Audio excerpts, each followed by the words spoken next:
Kenya jamanatigi sigi kalata cɛbɔ fila bɛɛ lajɛlen tun sɔnna ma kuma min na u tun bɛ kalata yɛrɛ kofɔliw la k'a fɔ ko ni jaabi minnu bɔra k'u bɛ jɛn ni o ye.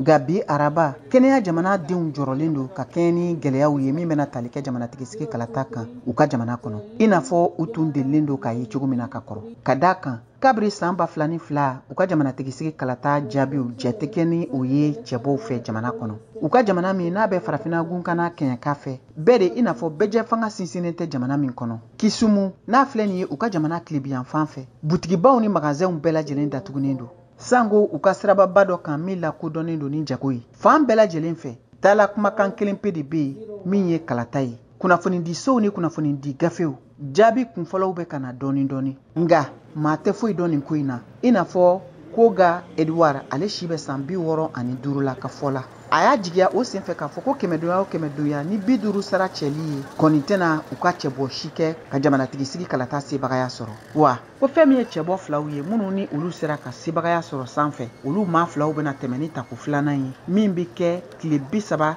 jamanatigi sigi kalata tako fɔlɔ kɔfɛ ko min bɛna sɔn ka k'a siɲɛ fɔlɔ ye Kenya jamana kan. Gɛrɛntɛ kɔni sigilen don kalata cakɛda commission électorale kan k'u ka fɛɛrɛ bɛɛ lajɛlen kɛ ka se ka jaabiw lase utukalo tile 16.